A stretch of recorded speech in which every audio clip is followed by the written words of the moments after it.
Good morning to all of you. हम लोग कल पढ़ रहे थे बल तथा गति के नियम। आज भी वो टॉपिक कंटिन्यू रहेगा, लेकिन उसमें जो कुछ न्यूमेरिकल्स आते हैं, न्यूमेरिकल समझते हैं आप, आंकिक प्रश्न विज्ञान के, तो उन न्यूमेरिकल्स को सॉल्व करने के लिए और बल को और गति विषयक नियमों को और अच्छे से समझने के लिए आज हम एक बार रिवीजन करेंगे गति के समीकरण। गति के 3 समीकरण दिए गए हैं। पहला b बराबर u प्लस AT, दूसरा s बराबर ut plus half AT square, तीसरा b स्क्वायर बराबर u स्क्वायर प्लस 2as। ये 3 समीकरण हैं। समीकरण आप सभी लोग समझते हैं, दो पक्षों हो समीकरण कहलाता है। यहाँ पर b का मतलब होता है अंतिम वेग, जो स्मॉल b है उसका मतलब है अंतिम वेग, जो u है उसका मतलब है प्रारंभिक वेग, जो t है आपका वो है समय अंतराल। t क्या है आपका यहाँ? समय अंतराल। स्मॉल s का मतलब यहाँ तय की गई दूरी से है, और a का मतलब है यहाँ त्वरण से। तीनों समीकरणों का निगमन हम सीखेंगे। सभी लोग पहले इसको देख लीजिए, मैं लिखने का टाइम दूंगा अभी, एक बार समझ लीजिए। आज हम समीकरणों का निगमन, समीकरण की उत्पत्ति कैसे हुई, समीकरण कैसे बना, फिर बता दूं। ये है हमारा पहला समीकरण, ये है हमारा दूसरा समीकरण, और ये है हमारा समीकरण कहता क्या है ये भी समझिए। जैसे ये समीकरण कह रहा है कि अंतिम वेग किसके बराबर है? प्रारंभिक वेग और त्वरण और समयांतराल के गुणनफल के दोनों के आपस के योगफल के बराबर है। यानी त्वरण और समयांतराल का गुणनफल, उसमें क्या जोड़ दीजिए? प्रारंभिक वेग। तो आपको क्या प्राप्त हो जाएगा? इसको सामान्यता रूप में समझिए। प्रारंभिक वेग का मतलब जिस चाल से किसी चीज ने चलना शुरू किया, और अंतिम वेग का मतलब जिस पर खत्म होता तो फिर शून्य हो जाएगा। जहां हम अंतिम नोटिस कर रहे हैं कि इस समय क्या चाल है, समय अंतराल, जैसे मान लीजिए 2 सेकंड लगा, 20 मीटर पर सेकंड की स्पीड थी, 20 मीटर पर सेकंड की स्पीड थी, और आपका कितना समय लगा? 2 सेकंड। 2 सेकंड में आपका हो गया वो 40 मीटर प्रति सेकंड। तो यहाँ पर प्रारंभिक वेग क्या है आपका? 20। समय अंतराल t क्या है आपका? 2 सेकंड, और अंतिम वेग आपका क्या हो गया? 40 मीटर प्रति सेकंड। तो इस फार्मूले का कहने का मतलब ये है कि प्रारंभिक वेग और त्वरण और समय अंतराल के गुणनफल का योगफल किसके बराबर होता है? अंतिम वेग के। दूसरा समीकरण कह रहा है कि समय अंतराल और प्रारंभिक वेग तथा समय अंतराल का स्क्वायर गुणे त्वरण का आधा, और इन दोनों का योगफल तय की गई दूरी के बराबर होता है। ऐसे इसको एक एक करके समझाने से अच्छा है कि आप इसको खुद देखें कि कैसे बनता है। ये सारी चीज़ें मैं एक बार क्लास में करवा चुका हूँ, तो नोट करने का कोई कार्य है नहीं, यहाँ नोट कीजिए, सबसे इंपॉर्टेंट होता है। तो चलिए मैं आपको इन तीनों समीकरणों का रिवीजन कराता हूँ, प्लस में तरीका बताता हूँ कैसे होता है। देखिए, सबसे पहले कम से कम मैं 5 से 6 बार इस चीज़ को बता चुका हूँ, एक बार पुनः सुनिए। त्वरण का मतलब होता है वेग परिवर्तन की दर, वेग परिवर्तन की दर। रेट जब भी निकालते हैं समय अंतराल के साथ निकालते हैं, ठीक। किसी चीज़ की वेग परिवर्तन की दर निकालनी है तो आप कैसे निकालेंगे? आप इस तरह निकालेंगे कि उसका अंतिम वेग क्या है, उसका अंतिम वेग क्या है, उसका प्रारंभिक वेग क्या था, उसका प्रारंभिक वेग क्या था, इन दोनों के क्या करेंगे आप? माइनस। तभी तो पता लगेगा कि वेग में परिवर्तन कितना हुआ। वेग में परिवर्तन कितना हुआ अगर ये जानना है तो अंतिम वेग में आपको प्रारंभिक वेग को क्या करना पड़ेगा? घटाना पड़ेगा। लेकिन केवल वेग परिवर्तन नहीं निकालना है, रोहित यहाँ ध्यान दीजिए, केवल वेग परिवर्तन नहीं निकालना है, आपको उसकी निकालनी है दर। आकाश समझ में आ रहा है? तो दर निकालने के लिए बटा लगा हुआ आपका समय। भाई अगर हमको पूछा जाता है कि इस चीज़ की चाल कितनी है, प्रिंस पूछते हैं चाल कितनी है, तो हम क्या कहते हैं? दूरी बटा समय। कितनी दूरी कितने समय तय हुई, वही उसकी क्या है? चाल। अगर कोई व्यक्ति 1 घंटे में 60 किलोमीटर चल रहा है। 1 घंटे में 60 किलोमीटर चल रहा है। 1 घंटे में कितना?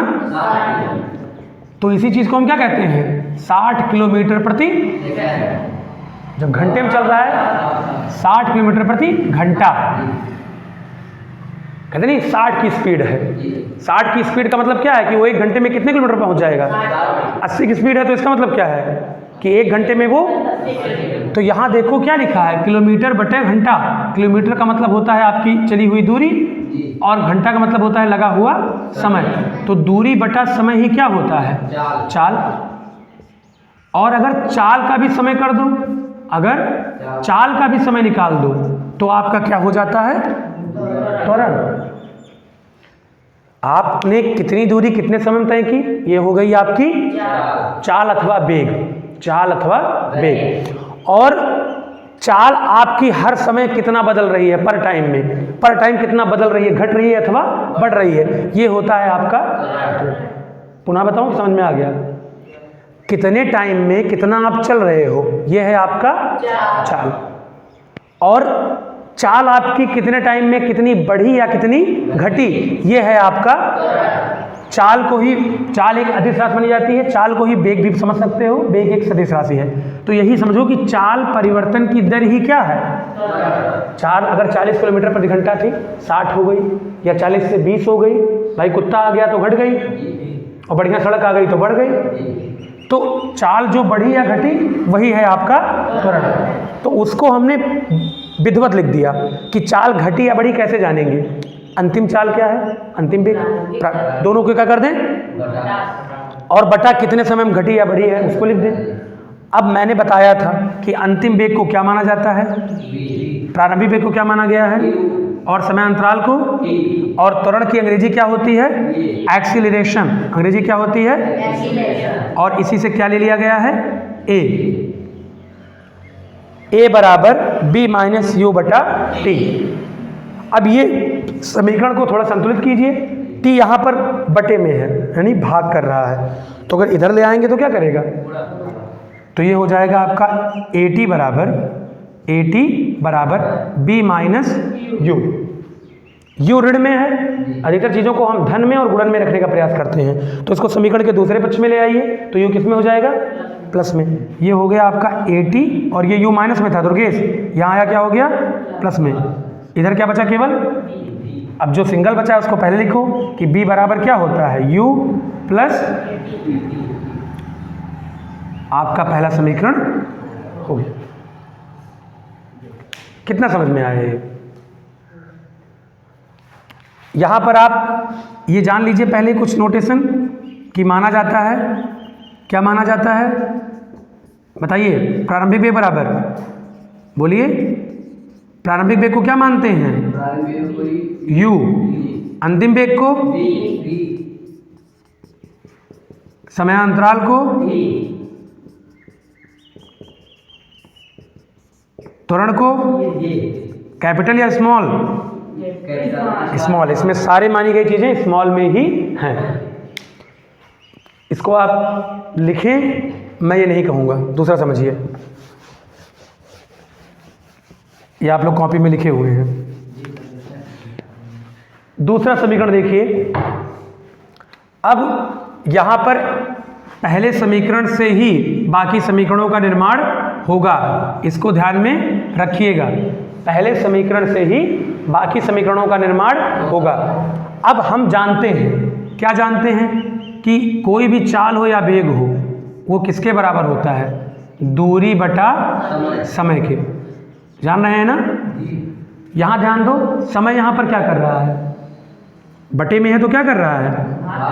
इधर ले आएंगे तो हम क्या लिख सकते हैं इसी सूत्र को कि दूरी बराबर चाल गुणे समय। चाल गुणे समय। एग्जाम्पल से समझ लो कि अगर किसी की चाल 60 किलोमीटर प्रति घंटे है, कितने हैं? 60, और वो 2 घंटे तक चला। कितने घंटे तक चला? तो बताओ कितनी दूरी तय किया उसने? कैसे निकाले? 60 गुणे, यानी चाल गुणे समय। चाल गुणे, तो चाल गुणे समय ही क्या है? दूरी। अब चूंकि जिस चीज़ों को हम सिद्ध कर रहे हैं, यहाँ पर 2 वेग हैं, पहला तो प्रारंभिक वेग है और दूसरा यहाँ पर चाल की जगह पर हम रखेंगे आपका औसत वेग। क्या रखेंगे? औसत वेग गुणे समय, तभी हमको पूरी क्या पता लगेगी? दूरी। मैंने पहले ही बताया औसत का मतलब आप सभी लोग जानते होंगे। अगर कोई भी 3, 4 या 5 या 2 चीज़ें हैं, उन्होंने कितना प्राप्त किया है उसका योगफल बटा कुल उनकी संख्या, बटा कुल उनकी संख्या, यही क्या होता है आपका औसत।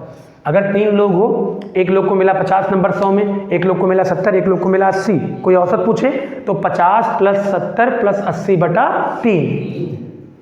जैसे 5 लोग हैं, 20 नंबर का टेस्ट हुआ, किसी को 10 मिला, किसी को 15 मिला, किसी को 5 मिला, किसी को 0 मिला, किसी को 15 मिला, कोई औसत पूछे तो 20 + 15 + 0 + 10 + 20 बटा 5। तो यहाँ पर हमारे पास 2 वेग हैं, एक प्रारंभिक और एक अंतिम। तो औसत वेग हमको लिखने के लिए क्या करना पड़ेगा? हम लिखेंगे ऐसे u + b बटा 2। क्या समझ में आया कैसे लिखा गया? गुणे समय क्या है आपका? दूरी को क्या माना गया था? Small s। दूरी का आपने अंग्रेजी डिस्टेंस पढ़ा होगा, लेकिन यहाँ s ध्यान रखिए, s का मतलब यहाँ किससे है? दूरी से है। तो अब क्या करेंगे हम? अब देखिए, अगर ध्यान दीजिए तो b का मान क्या है? इसको अगर मान लीजिए समीकरण फर्स्ट, क्या मान लीजिए? तो हम लिख सकते हैं कि u + at, u + बटा 2, और इस पूरे में गुणा किसका हो रहा है? t का। इस पूरे में किसका गुणा हो रहा है? ये कैसे आया? ये u + at कैसे आया? तो नहीं बोलोगे फ्रेंड्स शुभम, ये u + at कैसे आया? यहाँ पर b लिखा था, ये u + at कैसे आ गया? उल्टा कैसे हो गया फ्रेंड्स, आप बताओ। Very good. b बराबर क्या है? u + मैंने क्या बताया कि यहाँ पर b का मान हम समीकरण फर्स्ट से रखेंगे, तो हमने समीकरण फर्स्ट से रखा b बराबर u +, और यहाँ आगे उस चीज को मेंशन करेंगे कि समीकरण फर्स्ट से क्या रखने पर? b का मान रखने पर। समीकरण फर्स्ट से b का मान रखने पर क्या हो गया? u + at। ये समझ में आया? श्योर? तो b का मान क्या है? u + at। तो b की जगह पर क्या रख दिया? u + at। Understand? Any doubt? अब देखिए, अब यहीं पर बीजगणित को भी उपयोग में लाइए। एक u है, एक u और है, कितने u हो गए? 2u। गुणा नहीं हो रहा है, जोड़ हो रहा है। प्लस में क्या है? 80, और इन दोनों में गुणा किसका हो रहा है? t का, बटा कितना है? 2। अब देखिए आकाश, 2u में t का गुणा हुआ तो हो गया 2ut। क्या हो गया? प्लस 80 में t का गुणा हो गया 8t⁴ 2। भाई 8t में t का गुणा हुआ तो t की घात कितनी हो गई? नीचे कितना है आपका? 2। अब इसको समझने के लिए आप पहले यहाँ समझिए। मान लीजिए लिखा हो 1/7 प्लस 2/7, तो क्या जुड़ता है? केवल अंश, हर तो जुड़ता नहीं है। इसी को हम क्या लिख सकते हैं शुभम? 1 + 2/7। अंडरस्टैंड? अब अगर ये लिखा हो तो इसको हम ऐसे भी तो लिख सकते हैं, क्योंकि इसी से तो ये आया है। तो दोनों का हर कितना है? तो हम इसको क्या लिख सकते हैं कि 2ut/2 प्लस 80² 2। भाई दोनों का हर समान था, तभी ये दोनों जुड़ के तो ये /2 आया। मैंने अलग क्यों लिखा? क्योंकि इससे हमको एक बेनिफिट ये मिलेगा कि एक से संख्याएं अंक कट जाएंगे, तो ये केवल कितना बचेगा? ut। अब यहाँ पर 2 है, अब इसको भी समझो। अगर लिखा हो x/2 तो इसको लिख सकते हो तुम 1/2x। सेम चीज है, ये कह रहा है x का आधा और मैं कह रहा हूँ आधा x, तो दोनों बात एक ही तो है। तो ये 80² 2 कह रहा है, हम कह रहे हैं 1/2 क्या स्क्वायर। ऐसा करने से क्या हुआ? अंक हमको संख्या स्पष्ट अलग मिल गई और समीकरण का बीजीय पद हमको अलग मिल गया।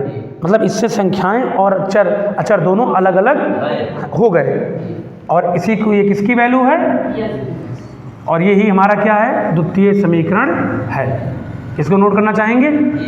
अब हम आएंगे तृतीय समीकरण की ओर। यहाँ ध्यान दीजिए बच्चों, हमने क्या कहा था कि पहले समीकरण की बुनियाद पर ही बाकी सारे समीकरणों का मान निकलेगा। फिर से एक बार हम याद करेंगे अपना सूत्र कि दूरी बराबर क्या होता है, चाल गुणे समय। हम बता चुके हैं आपको कि हमारे यहाँ चाल का मतलब वेग से नहीं, औसत वेग से है।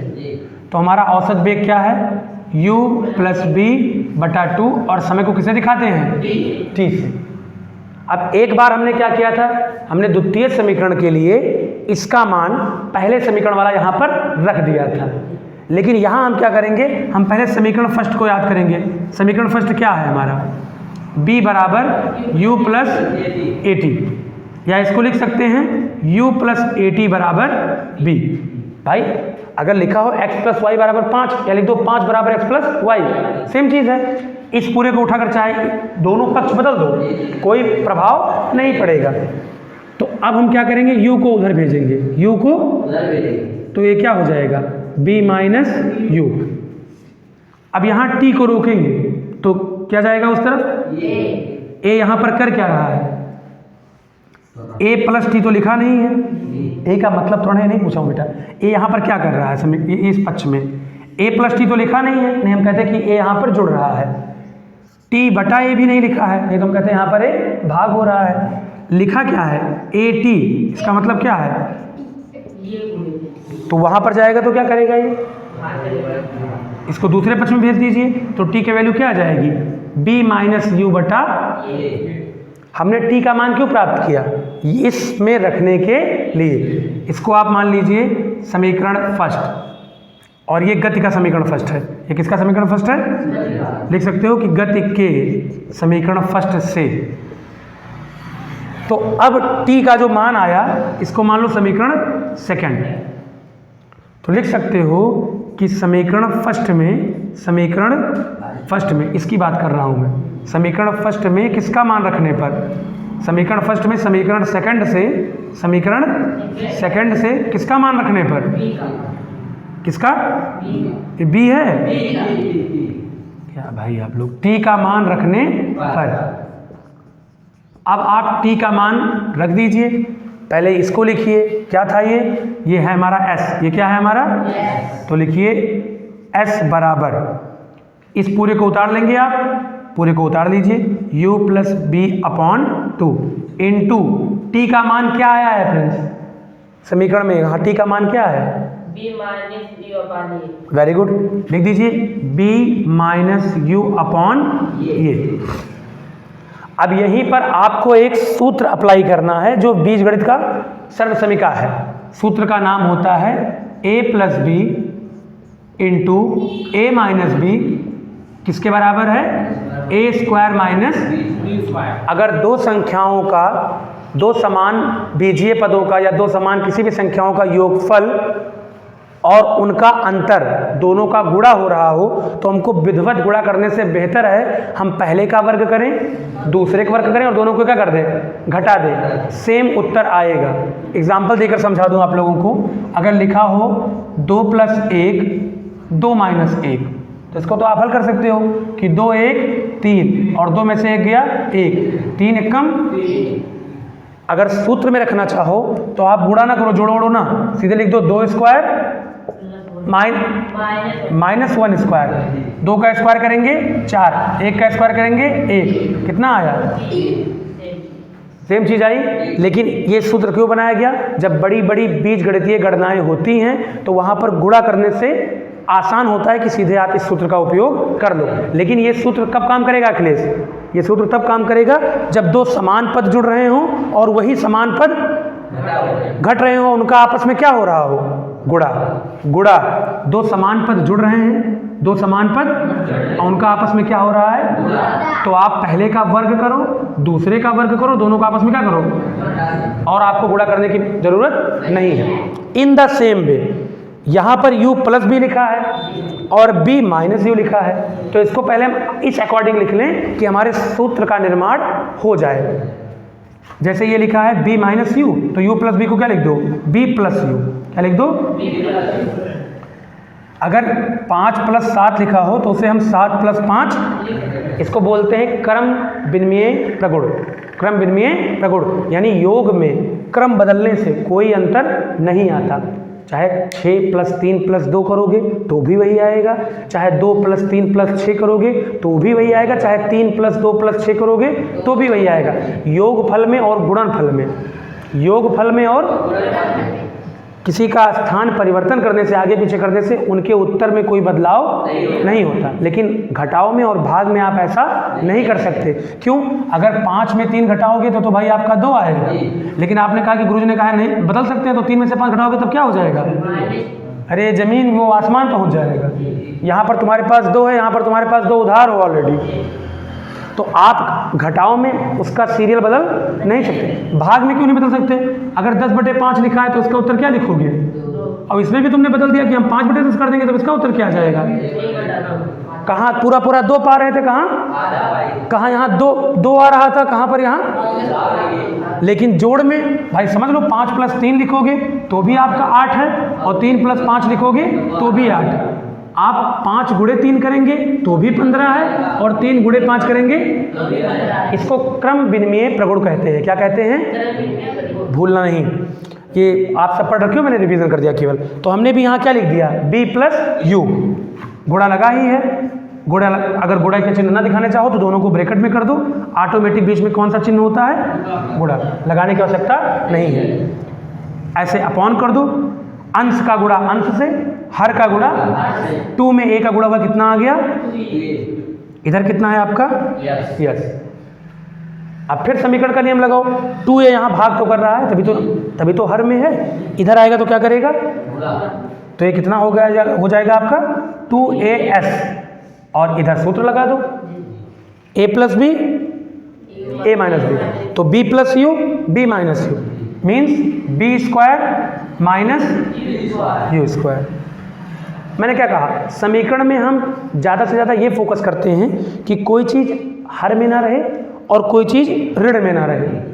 हर में ना रहे और तो ये ऋण में है, इसको उधर भेज दो, ये किस में हो जाएगा? प्लस में। समीकरण के इस तरफ ये माइनस में है, उस तरफ जाएगा किस में हो जाएगा? प्लस में। तो हमको क्या प्राप्त हो जाएगा? अकेला क्या बचेगा इधर? तो लिख दो b², और उधर चला जाएगा तो किस में हो जाएगा? प्लस में। तो प्लस लगाने की आगे आवश्यकता नहीं है। और क्या बच रहा है? +2as plus. ध्यान दीजिए बच्चों, यही आपका गति का तृतीय समीकरण है। अब एक बार नॉर्मली सुन लीजिए, हमने कैसे प्रूफ किया। एकदम नॉर्मली सुनेंगे, आपको समझ में आ जाएगा। मैं दोबारा समझा नहीं रहा हूँ। नीला वाला मार्कर कहाँ गया? देखिए, हमने 3 समीकरण आपको निगमन करके दिखाए, प्रूफ करके दिखाए। पहला b = u + at, जो आप किससे प्रूव कर सकते हैं? केवल त्वरण की परिभाषा से ही, केवल त्वरण की पहला प्रूव हो जाएगा। दूसरा किससे प्रूव होगा? दूसरा आपका सिंपली प्रूव होगा दूरी बराबर चाल गुणे समय से, जहां पर चाल को आप क्या मानेंगे? क्योंकि यहाँ पर 2 वेग है ना, तो चाल की जगह किसका मान रखेंगे? औसत नहीं, औसत वेग गुणे समय। और इसी से आपका कौन सा प्रूफ हो जाएगा? तीसरा भी इसी सूत्र से। बस अंतर क्या है? अंतर ये है कि एक में आप, बच्चों ध्यान से समझिएगा मेरी बात, एक सूत्र में आप क्या करते हैं कि यहाँ पर जो औसत वेग आता है उसमें आप इसका मान रखते हैं, और दूसरे में आप क्या करते हैं कि जो समय का मान है वो इसी से निकाल लेते हैं। दोनों समीकरणों में इसी का प्रयोग। एक में जब औसत वेग का मान रखे थे तो वहाँ पर हमने b की वैल्यू उठाकर ये रख दी थी। तीसरे में हमने जब औसत वेग का मान रखा तो औसत वेग तो वही रहने दिया। औसत वेग तो हमारा जो t है, समय है, उसको यहाँ से निकाला। देखिए ये निकाला है, जिससे t की वैल्यू क्या आई है? b - u बटा, और उसको रखकर सॉल्व कर लिया तो हमारे पास तीसरा समीकरण आ गया।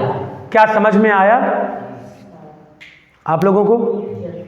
अब अगर और अच्छे से इसको समझना है तो घर पर एक बार बिना देखे इसको आप लगाएंगे।